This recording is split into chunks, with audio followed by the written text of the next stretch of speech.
सौराष्ट्रे सोमनाथं च श्रीशैले मल्लिकार्जुनम् उज्जैन्यां महाकाळम् ओङ्कारे त्वमामलेश्वरम् पर्यां वैद्यनाथं च ढाकिन्यां भीमशङ्करम् सेतुबन्धे तु रामेशं नागेशं दारुकावने वारण्यास्यान्तु विश्वेशं त्र्यम्बकं गौतमीतटे हिमलयये तु केदारं कृष्णेशं तु विशालके एतानि ज्योतिर्लिङ्गानि सायं प्रातः पठेन्नरः सप्तजन्म कृतं पापं स्मरणेन विनश्यति। सौराष्ट्रदेशे विशदेति रम्ये ज्योतिर्मयं चन्द्रकलावतंसं भक्तप्रदानाय कृपावतीर्णं तं सोमनाथं शरणं प्रपद्ये। श्रीशैलशृङ्गे विविधा प्रसङ्गे शेषाद्रिशृङ्गेऽपि सदावतंसं तमर्जुनं मल्लिकपूर्वमेनं नमामि संसारसमुद्रसेतुम्।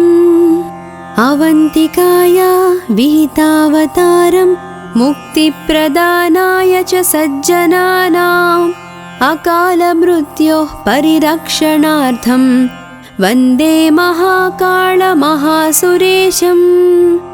कावेरिका नर्मदयोः पवित्रे समागमे सज्जनतारणाय सदैव मान्धातृपुरे वसन्तम् ओङ्कारमीशं शिवमेकमीडे। पेर्वोत्तरे प्रज्वलिकानिधाने सदा वसन्तं गिरिजासमेतं सुरासुराराधितपादपद्मं श्रीवैद्यनाथं तमहं नमामि। यं डाकिनी शाकिनिका समाजैः निषेव्यमाणं पिशितासनैश्च सदैव भीमादिपदप्रसिद्धं तं शङ्करं भक्तहितं नमामि। श्रीताम्रपर्णी जलराशियोगे निबध्य सेतुं विशिखैरशङ्खैः श्रीरामचन्द्रेण समर्पितं तं रामेश्वराख्यं नियतं नमामि। याम्ये सदङ्गे नगरेतिरम्ये विभूषिताङ्गं विविधैश्च भोगैः सद्भक्तिमुक्तिप्रदमीशमेकं श्रीनागनाथं शरणं प्रपद्ये। सानन्दमानन्दवने वसन्त मानन्दकन्दहतपापवृन्दं वाराणसीनाथमनाथनाथं श्रीविश्वनाथं शरणं प्रपद्ये। सह्याद्रिशीर्षे विमले वसन्तं गोदारतीरपवित्रदेशे यद्दर्शनात् पातकमासुनाशं प्रयाति तन्त्र्यम्बकमीशमीडे। महद्रिपार्श्वे च तटे रमन्तं सम्पूज्यमानं सततं मुनीन्द्रैः सुरासुरैर्यक्षमहोरगाद्यैः केदारमीशं शिवमेकमीडे। इलापुरे रम्यविशालकेऽस्मिन् समुल्लसन्तं च जगद्वरेण्यं वन्दे महोदारतरस्वभावं कृष्णेश्वराख्यं शरणं प्रपद्ये। ज्योतिर्मया द्वादशलिङ्गकानां शिवात्मानं प्रोक्तमिदं क्रमेण स्तोत्रं पठित्वा मनुज्योतिभक्त्या फलं तदालोक्यानि सम्भजेच्च सम्पूर्णम्।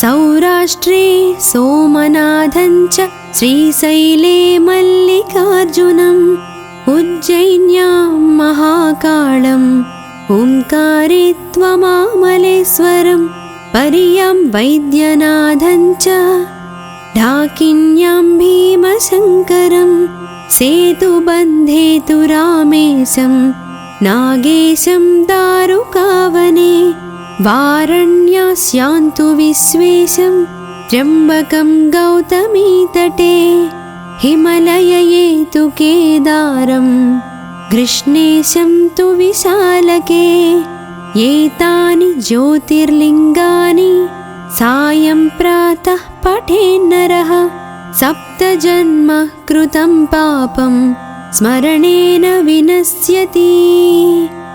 सौराष्ट्रदेशे विशदेति रम्ये ज्योतिर्मयं चन्द्रकलावतंसं भक्तप्रदानाय कृपावतीर्णं तं सोमनाथं शरणं प्रपद्ये। श्रीशैलशृङ्गे विविधा प्रसङ्गे शेषाद्रिशृङ्गेऽपि सदावतंसं तमर्जुनं मल्लिकपूर्वमेनं नमामि संसारसमुद्रसेतुम्। अवन्तिकाया विहितावतारं मुक्तिप्रदानाय च सज्जनानाम् अकालमृत्योः परिरक्षणार्थं वन्दे महाकालमहासुरेशम्। कावेरिका नर्मदयोः पवित्रे समागमे सज्जनतारणाय सदैव मान्धातृपुरे वसन्तं ओङ्कारमीशं शिवमेकमीडे। पेर्वोत्तरे प्रज्वलिकानिधाने सदा वसन्तं गिरिजासमेतं सुरासुराराधितपादपद्मं श्रीवैद्यनाथं तमहं नमामि। यं डाकिनी शाकिनिका समाजैः निषेव्यमाणं पिशितासनैश्च सदैव भीमादिपदप्रसिद्धं तं शङ्करं भक्तहितं नमामि। श्रीताम्रपर्णी जलराशियोगे निबध्य सेतुं विशिखैरशङ्खैः श्रीरामचन्द्रेण समर्पितं तं रामेश्वराख्यं नियतं नमामि। यां ये सदङ्गे नगरे तिरम्ये विभूषिताङ्गं विविधैश्च भोगैः सद्भक्तिमुक्तिप्रदमीशमेकं श्रीनागनाथं शरणं प्रपद्ये। सानन्दमानन्दवने वसन्त मानन्दकन्दहतपापवृन्दं वाराणसीनाथमनाथनाथं श्रीविश्वनाथं शरणं प्रपद्ये। सह्याद्रिशीर्षे विमले वसन्तं गोदारतीरपवित्रदेशे यद्दर्शनात् पातकमासुनाशं प्रयाति तन्त्र्यम्बकमीशमीडे। महद्रिपार्श्वे च तटे रमन्तं सम्पूज्यमानं सततं मुनीन्द्रैः सुरासुरैर्यक्षमहोरगाद्यैः केदारमीशं शिवमेकमीडे। इलापुरे रम्यविशालकेऽस्मिन् समुल्लसन्तं च जगद्वरेण्यं वन्दे महोदारतरस्वभावं कृष्णेश्वराख्यं शरणं प्रपद्ये। ज्योतिर्मया द्वादशलिङ्गकानां शिवात्मानं प्रोक्तमिदं क्रमेण स्तोत्रं पठित्वा मनुज्योतिभक्त्या फलं तदालोक्यानि सम्भजेच्च सम्पूर्णम्।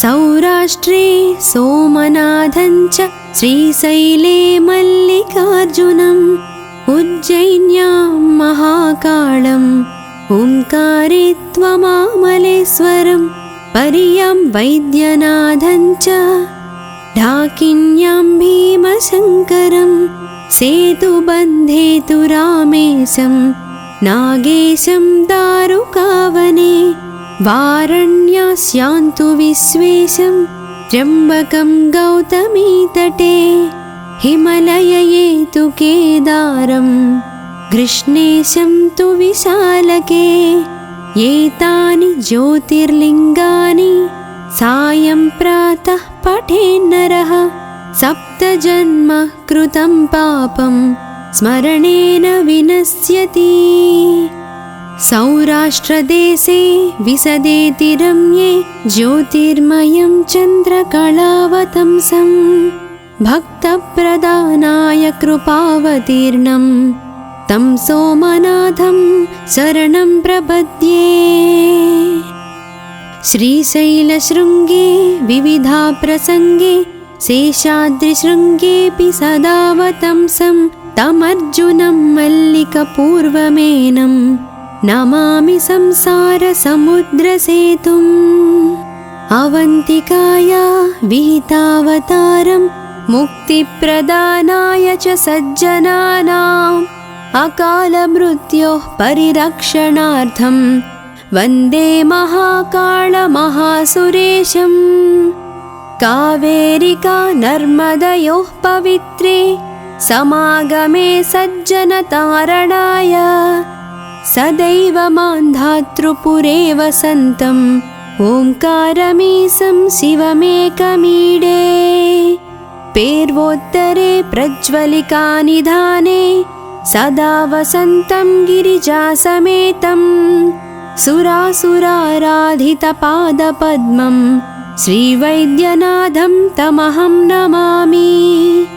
यं डाकिनी शाकिनिका समाजैः निषेव्यमाणं पिशितासनैश्च सदैव भीमादिपदप्रसिद्धं तं शङ्करं भक्तहितं नमामि।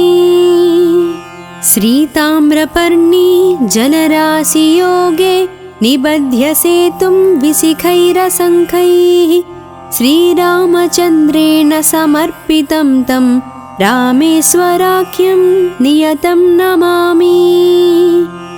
यां ये सदङ्गे नगरेति रम्ये विभूषिताङ्गं विविधैश्च भोगैः सद्भक्तिमुक्तिप्रदमीशमेकं श्रीनागनाथं शरणं प्रपद्ये। सानन्दमानन्दवने वसन्ता मानन्दकन्दहतपापवृन्दं वाराणसीनाथमनाथनाथं श्रीविश्वनाथं शरणं प्रपद्ये। सह्याद्रिशीर्षे विमले वसन्तं गोदारतीरपवित्रदेशे यद्दर्शनात् पातकमासुनाशं प्रयाति तन्त्र्यम्बकमीशमीडे। महद्रिपार्श्वे च तटे रमन्तं सम्पूज्यमानं सततं मुनीन्द्रैः सुरासुरैर्यक्षमहोरगाद्यैः केदारमीशं शिवमेकमीडे। इलापुरे रम्यविशालकेऽस्मिन् समुल्लसन्तं च जगद्वरेण्यं वन्दे महोदारतरस्वभावं कृष्णेश्वराख्यं शरणं प्रपद्ये। ज्योतिर्मया द्वादशलिङ्गकानां शिवात्मानं प्रोक्तमिदं क्रमेण स्तोत्रं पठित्वा मनुज्योतिभक्त्या फलं तदालोक्यानि सम्भजेच्च सम्पूर्णम्।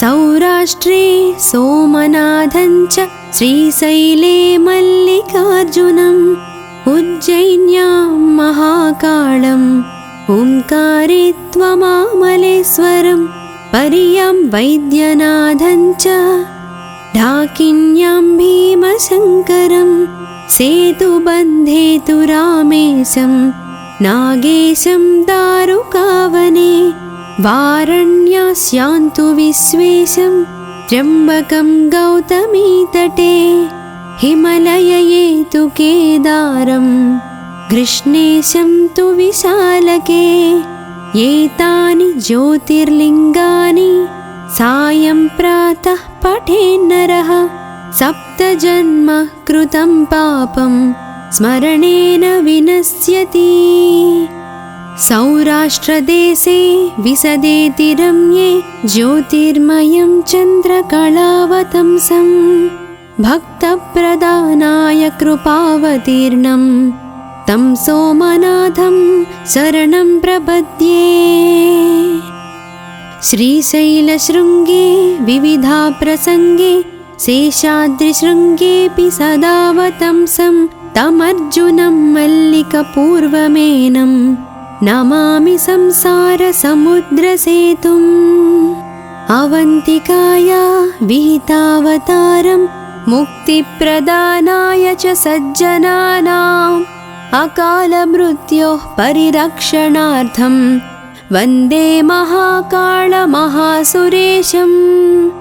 कावेरिका नर्मदयोः पवित्रे समागमे सज्जनतारणाय सदैव मान्धातृपुरे वसन्तम् ओङ्कारमीशं शिवमेकमीडे। पेर्वोत्तरे प्रज्वलिकानिधाने सदा वसन्तं गिरिजासमेतं सुरासुराराधितपादपद्मं श्रीवैद्यनाथं तमहं नमामि। यं डाकिनी शाकिनिका समाजैः निषेव्यमाणं पिशितासनैश्च सदैव भीमादिपदप्रसिद्धं तं शङ्करं भक्तहितं नमामि। श्रीताम्रपर्णी जलराशियोगे निबध्य सेतुं विशिखैरशङ्खैः श्रीरामचन्द्रेण समर्पितं तं रामेश्वराख्यं नियतं नमामि। याम्ये सदङ्गे नगरेति रम्ये विभूषिताङ्गं विविधैश्च भोगैः सद्भक्तिमुक्तिप्रदमीशमेकं श्रीनागनाथं शरणं प्रपद्ये। सानन्दमानन्दवने वसन्ता मानन्दकन्दहतपापवृन्दं वाराणसीनाथमनाथनाथं श्रीविश्वनाथं शरणं प्रपद्ये। सह्याद्रिशीर्षे विमले वसन्तं गोदारतीरपवित्रदेशे यद्दर्शनात् पातकमासुनाशं प्रयाति तन्त्र्यम्बकमीशमीडे। महद्रिपार्श्वे च तटे रमन्तं सम्पूज्यमानं सततं मुनीन्द्रैः सुरासुरैर्यक्षमहोरगाद्यैः केदारमीशं शिवमेकमीडे। इलापुरे रम्यविशालकेऽस्मिन् समुल्लसन्तं च जगद्वरेण्यं वन्दे महोदारतरस्वभावं कृष्णेश्वराख्यं शरणं प्रपद्ये। ज्योतिर्मया द्वादशलिङ्गकानां शिवात्मानं प्रोक्तमिदं क्रमेण स्तोत्रं पठित्वा मनुज्योतिभक्त्या फलं तदालोक्यानि सम्भजेच्च सम्पूर्णम्।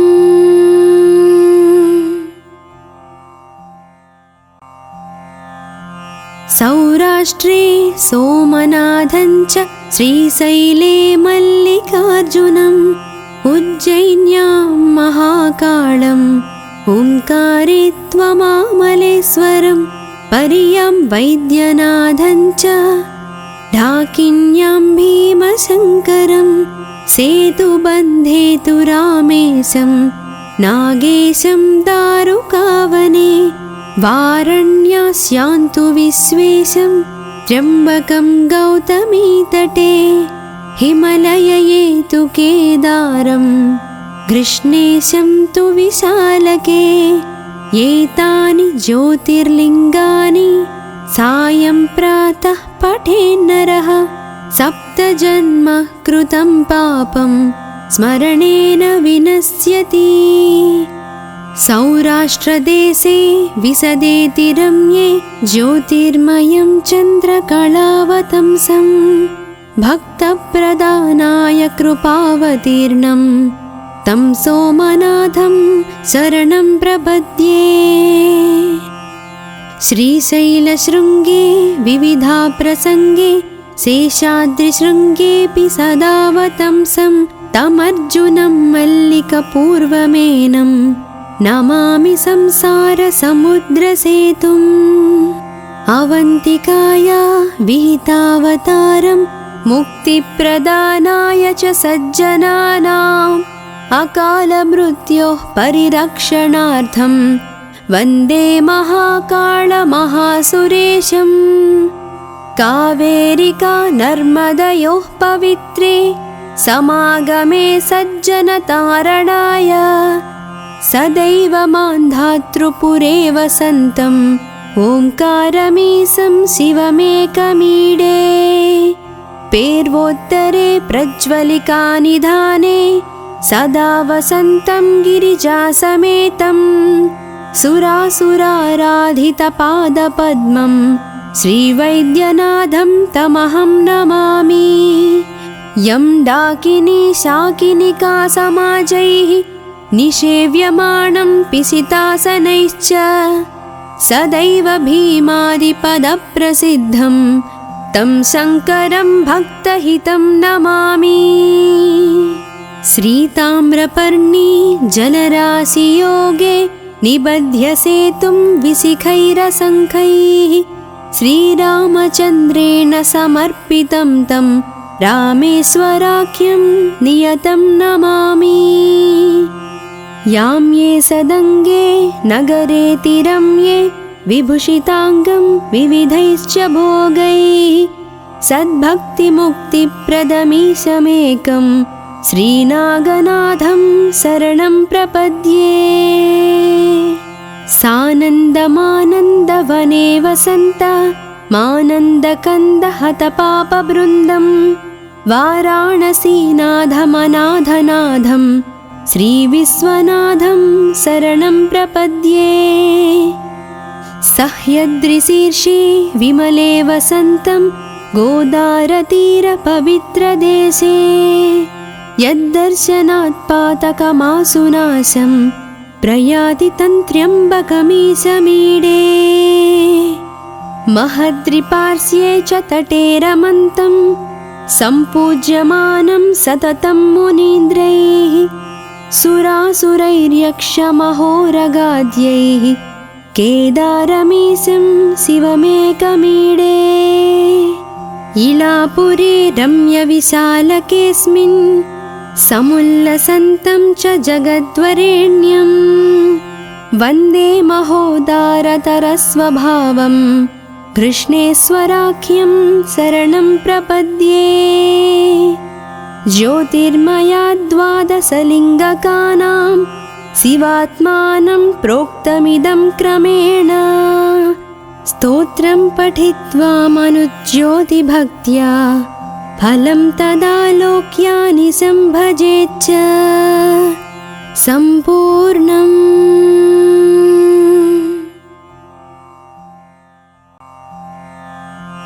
सौराष्ट्रे सोमनाथं च श्रीशैले मल्लिकार्जुनम् उज्जयिन्यां महाकालम् ओङ्कारे त्वमामलेश्वरं परियां वैद्यनाथं च ढाकिन्यां भीमशङ्करं सेतुबन्धे तु रामेशं नागेशं दारुकावने वारण्यास्यान्तु विश्वेशं त्र्यम्बकं गौतमीतटे हिमलयये तु केदारं कृष्णेशं तु विशालके।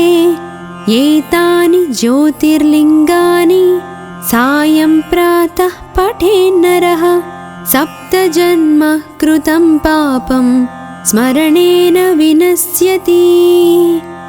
सौराष्ट्रदेशे विसदेति रम्ये ज्योतिर्मयं चन्द्रकलावतंसं भक्तप्रदानाय कृपावतीर्णं तं सोमनाथं शरणं प्रपद्ये।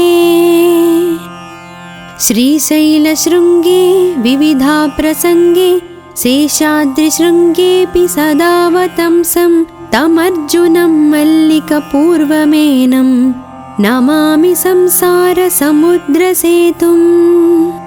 अवन्तिकाया विहितावतारं मुक्तिप्रदानाय च सज्जनानाम् अकालमृत्योः परिरक्षणार्थं वन्दे महाकालमहासुरेशम्।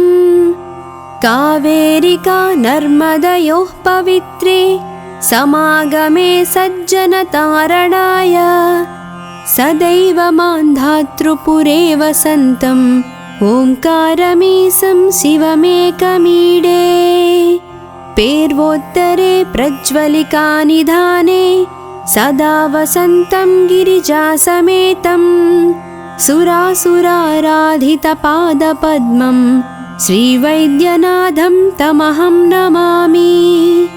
यं डाकिनी शाकिनिका समाजैः निषेव्यमाणं पिसितासनैश्च सदैव भीमादिपदप्रसिद्धं तं शङ्करं भक्तहितं नमामि।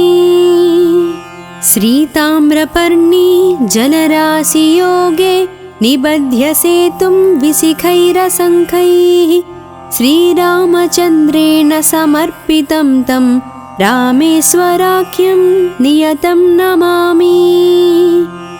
याम्ये सदङ्गे नगरे तिरम्ये विभूषिताङ्गं विविधैश्च भोगैः सद्भक्तिमुक्तिप्रदमीशमेकं श्रीनागनाथं शरणं प्रपद्ये। सानन्दमानन्दवने वसन्ता मानन्दकन्दहतपापवृन्दं वाराणसीनाथमनाथनाथं श्रीविश्वनाथं शरणं प्रपद्ये।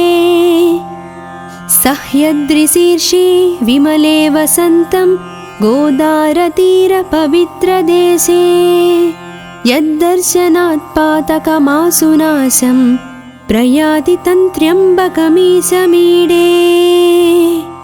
महद्रिपार्श्वे च तटे रमन्तं सम्पूज्यमानं सततं मुनीन्द्रैः सुरासुरैर्यक्षमहोरगाद्यैः केदारमीशं शिवमेकमीडे।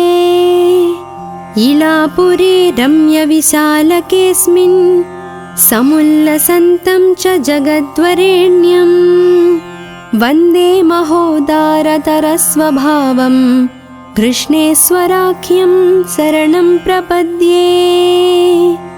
ज्योतिर्मया द्वादशलिङ्गकानां शिवात्मानं प्रोक्तमिदं क्रमेण स्तोत्रं पठित्वा मनुज्योतिभक्त्या फलं तदालोक्यानि सम्भजेच्च सम्पूर्णम्।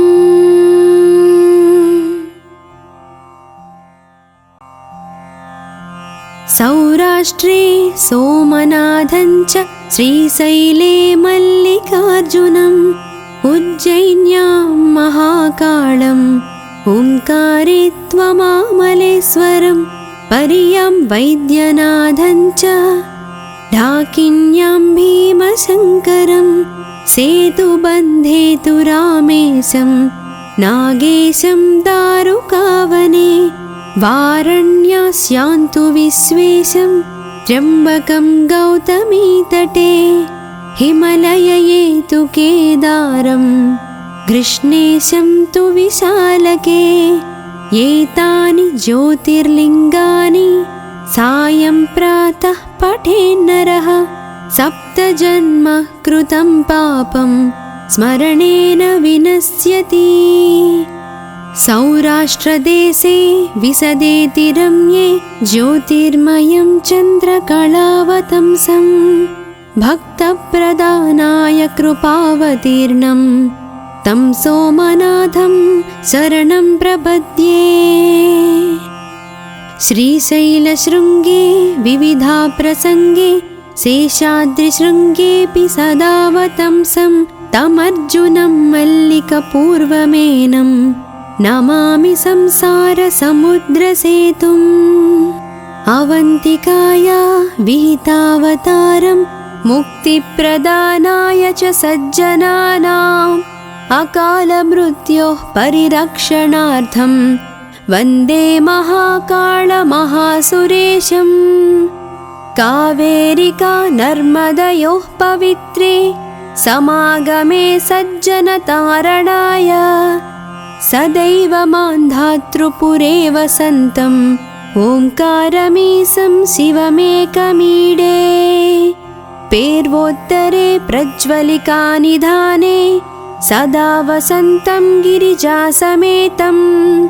सुरासुराराधितपादपद्मं श्रीवैद्यनाथं तमहं नमामि यं डाकिनी शाकिनिका समाजैः निषेव्यमाणं पिसितासनैश्च सदैव भीमादिपदप्रसिद्धं तं शङ्करं भक्तहितं नमामि श्रीताम्रपर्णी जलराशियोगे निबध्य सेतुं विशिखैरशङ्खैः श्रीरामचन्द्रेण समर्पितं तं रामेश्वराख्यं नियतं नमामि यां ये सदङ्गे नगरे तिरम्ये विभूषिताङ्गं विविधैश्च भोगैः सद्भक्तिमुक्तिप्रदमीशमेकं श्रीनागनाथं शरणं प्रपद्ये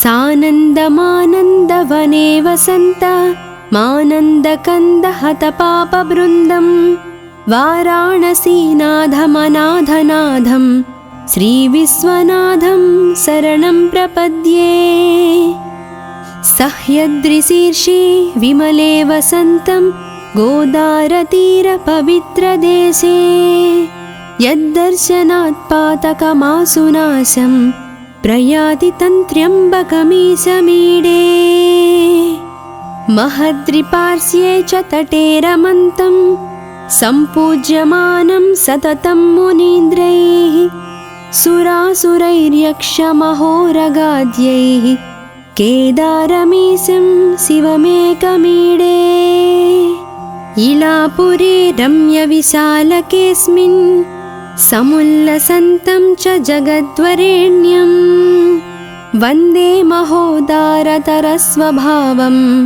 कृष्णेश्वराख्यं शरणं प्रपद्ये ज्योतिर्मया द्वादशलिङ्गकानां शिवात्मानं प्रोक्तमिदं क्रमेण स्तोत्रं पठित्वा मनुज्योतिभक्त्या फलं तदालोक्यानि सम्भजेच्च सम्पूर्णम्।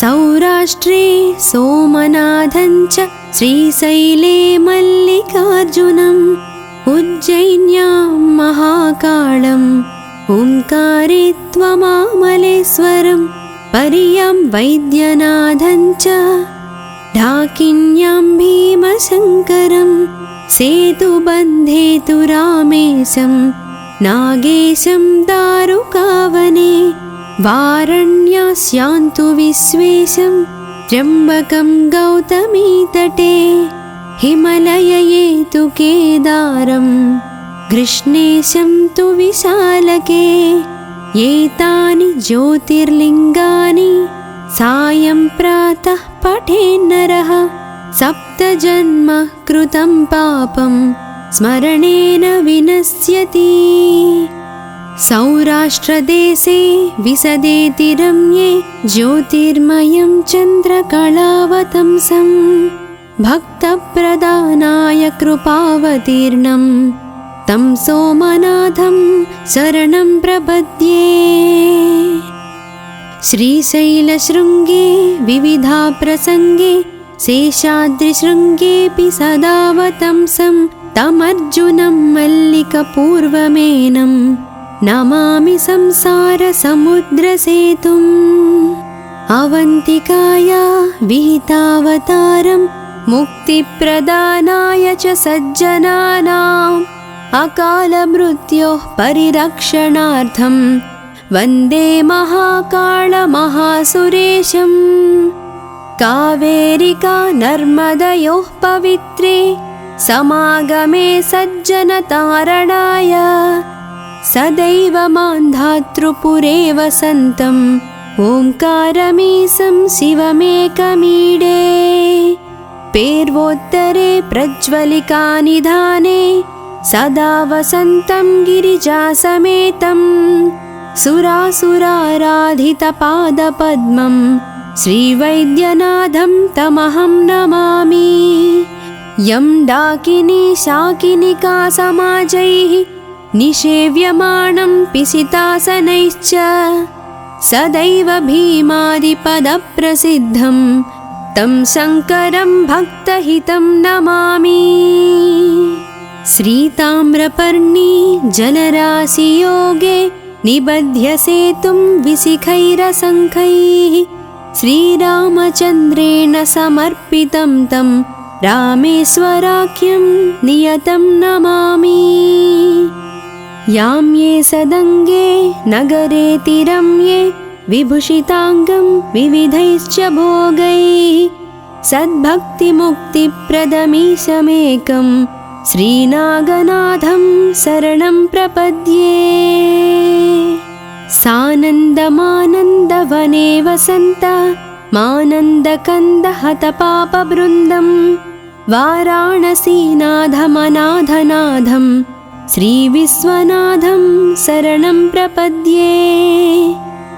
सह्याद्रिशीर्षे विमले वसन्तं गोदारतीरपवित्रदेशे यद्दर्शनात् पातकमासुनाशं प्रयाति तन्त्र्यम्बकमीशमीडे।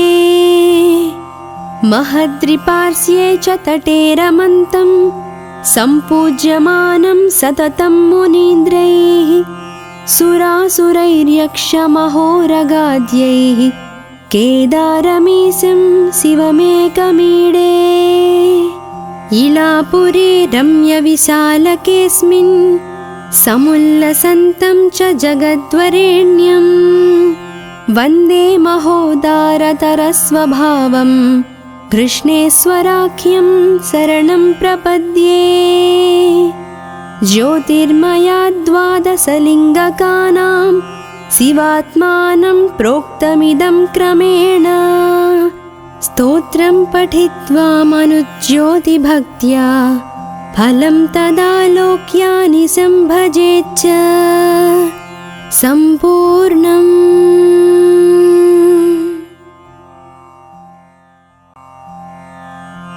सौराष्ट्रे सोमनाथं च श्रीशैले मल्लिकार्जुनम् उज्जयिन्यां महाकाळम् ओङ्कारे त्वमामलेश्वरं पर्यां वैद्यनाथं च ढाकिन्यां भीमशङ्करं सेतुबन्धे तु रामेशं नागेशं दारुकावने वारण्यास्यान्तु विश्वेशं त्र्यम्बकं गौतमीतटे हिमलयये तु केदारं कृष्णेशं तु विशालके। एतानि ज्योतिर्लिङ्गानि सायं प्रातः पठेन्नरः सप्तजन्म कृतं पापं स्मरणेन विनश्यति।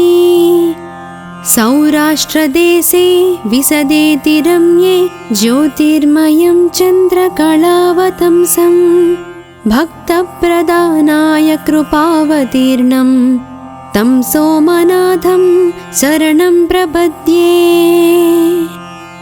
श्रीशैलशृङ्गे विविधाप्रसङ्गे शेषाद्रिशृङ्गेऽपि सदा वतंसं तमर्जुनं मल्लिकपूर्वमेनं नमामि संसारसमुद्रसेतुम्। अवन्तिकाया विहितावतारं मुक्तिप्रदानाय च सज्जनानाम् अकालमृत्योः परिरक्षणार्थं वन्दे महाकालमहासुरेशम्। कावेरिका नर्मदयोः पवित्रे समागमे सज्जनतारणाय सदैव मान्धातृपुरे वसन्तम् ओङ्कारमीशं शिवमेकमीडे पेर्वोत्तरे प्रज्वलिकानिधाने सदा वसन्तं गिरिजासमेतं सुरासुराराधितपादपद्मं श्रीवैद्यनाथं तमहं नमामि। यं डाकिनी शाकिनिका समाजैः निषेव्यमाणं पिशितासनैश्च सदैव भीमादिपदप्रसिद्धं तं शङ्करं भक्तहितं नमामि। श्रीताम्रपर्णी जलराशियोगे निबध्य सेतुं विशिखैरशङ्खैः श्रीरामचन्द्रेण समर्पितं तं रामेश्वराख्यं नियतं नमामि। यां ये सदङ्गे नगरे तिरम्ये विभूषिताङ्गं विविधैश्च भोगैः सद्भक्तिमुक्तिप्रदमीशमेकं श्रीनागनाथं शरणं प्रपद्ये। सानन्दमानन्दवने वसन्त मानन्दकन्दहतपापवृन्दं वाराणसीनाथमनाथनाथं श्रीविश्वनाथं शरणं प्रपद्ये।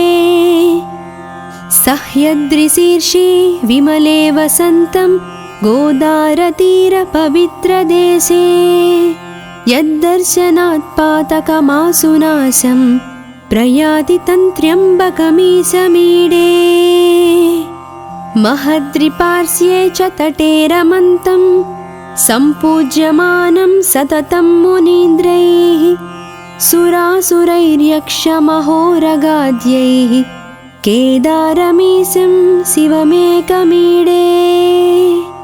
इलापुरे रम्यविशालकेऽस्मिन् समुल्लसन्तं च जगद्वरेण्यं वन्दे महोदारतरस्वभावं कृष्णेश्वराख्यं शरणं प्रपद्ये। ज्योतिर्मया द्वादशलिङ्गकानां शिवात्मानं प्रोक्तमिदं क्रमेण स्तोत्रं पठित्वा मनुज्योतिभक्त्या फलं तदालोक्यानि सम्भजेच्च सम्पूर्णम्।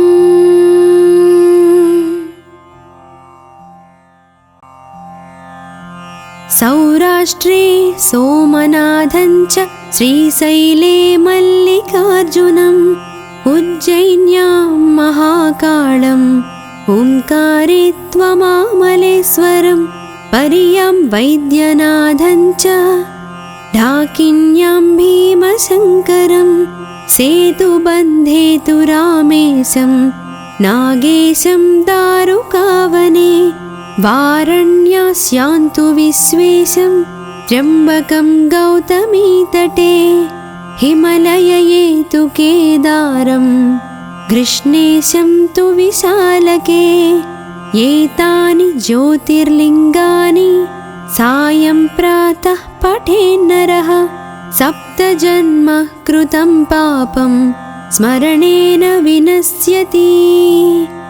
सौराष्ट्रदेशे विशदेति रम्ये ज्योतिर्मयं चन्द्रकलावतंसं भक्तप्रदानाय कृपावतीर्णं तं सोमनाथं शरणं प्रपद्ये।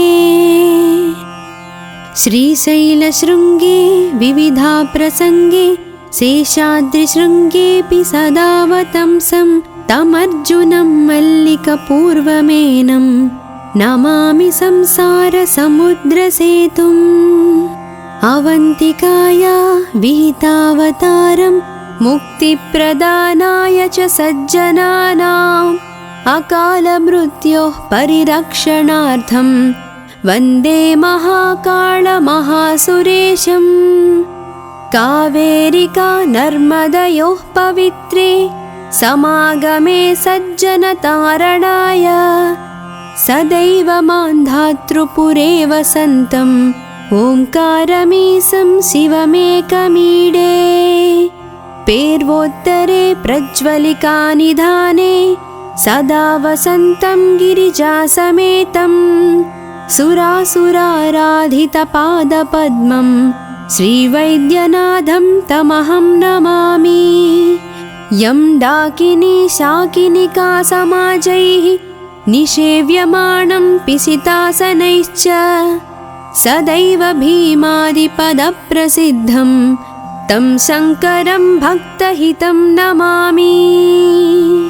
श्रीताम्रपर्णी जलराशियोगे निबध्य सेतुं विशिखैरशङ्खैः श्रीरामचन्द्रेण समर्पितं तं रामेश्वराख्यं नियतं नमामि। यां ये सदङ्गे नगरेतिरम्ये विभूषिताङ्गं विविधैश्च भोगैः सद्भक्तिमुक्तिप्रदमीशमेकं श्रीनागनाथं शरणं प्रपद्ये। सानन्दमानन्दवने वसन्त मानन्दकन्दहतपापवृन्दं वाराणसीनाथमनाथनाथं श्रीविश्वनाथं शरणं प्रपद्ये। सह्याद्रिशीर्षे विमले वसन्तं गोदारतीरपवित्रदेशे यद्दर्शनात् पातकमासुनाशं प्रयाति तन्त्र्यम्बकमीशमीडे। महद्रिपार्श्वे च तटे रमन्तं सम्पूज्यमानं सततं मुनीन्द्रैः सुरासुरैर्यक्षमहोरगाद्यैः केदारमीशं शिवमेकमीडे। इलापुरे रम्यविशालकेऽस्मिन् समुल्लसन्तं च जगद्वरेण्यं वन्दे महोदारतरस्वभावं कृष्णेश्वराख्यं शरणं प्रपद्ये। ज्योतिर्मयाद्वादशलिङ्गकानां शिवात्मानं प्रोक्तमिदं क्रमेण स्तोत्रं पठित्वा मनुज्योतिभक्त्या फलं तदालोक्यानि सम्भजेच्च सम्पूर्णम्।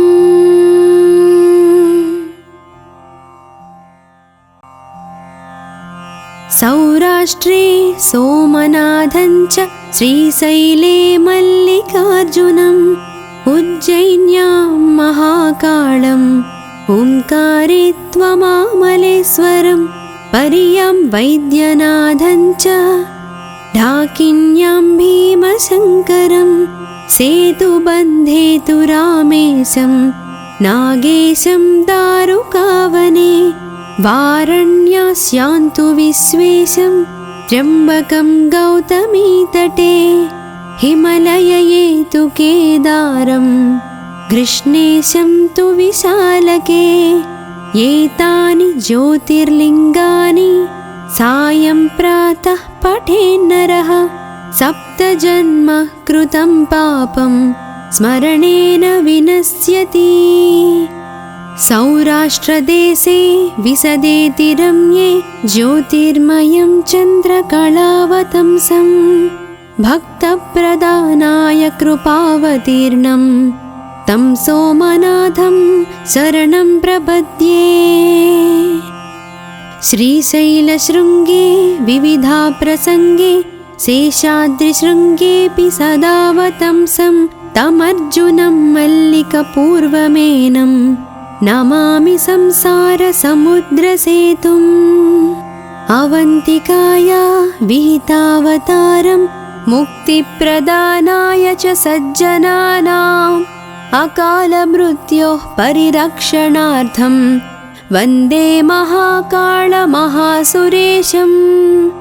कावेरिका नर्मदयोः पवित्रे समागमे सज्जनतारणाय सदैव मान्धातृपुरे वसन्तम् ओङ्कारमीशं शिवमेकमीडे। पेर्वोत्तरे प्रज्वलिकानिधाने सदा वसन्तं गिरिजासमेतं सुरासुराराधितपादपद्मं श्रीवैद्यनाथं तमहं नमामि। यं डाकिनी शाकिनिका समाजैः निषेव्यमाणं पिशितासनैश्च सदैव भीमादिपदप्रसिद्धं तं शङ्करं भक्तहितं नमामि। श्रीताम्रपर्णी जलराशियोगे निबध्य सेतुं विशिखैरशङ्खैः श्रीरामचन्द्रेण समर्पितं तं रामेश्वराख्यं नियतं नमामि।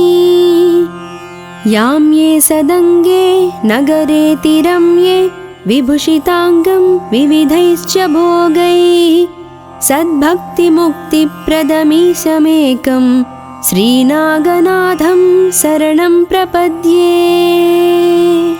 सानन्दमानन्दवने वसन्त मानन्दकन्दहतपापवृन्दं वाराणसीनाथमनाथनाथं श्रीविश्वनाथं शरणं प्रपद्ये। सह्याद्रिशीर्षे विमले वसन्तं गोदारतीरपवित्रदेशे यद्दर्शनात् पातकमासुनाशं प्रयाति तन्त्र्यम्बकमीशमीडे। महद्रिपार्श्वे च तटे रमन्तं सम्पूज्यमानं सततं मुनीन्द्रैः सुरासुरैर्यक्षमहोरगाद्यैः केदारमीशं शिवमेकमीडे। इलापुरे रम्यविशालकेऽस्मिन् समुल्लसन्तं च जगद्वरेण्यं वन्दे महोदारतरस्वभावं कृष्णेश्वराख्यं शरणं प्रपद्ये। ज्योतिर्मयाद्वादशलिङ्गकानां शिवात्मानं प्रोक्तमिदं क्रमेण स्तोत्रं पठित्वा मनुज्योतिभक्त्या फलं तदालोक्यानि सम्भजेच्च सम्पूर्णम्।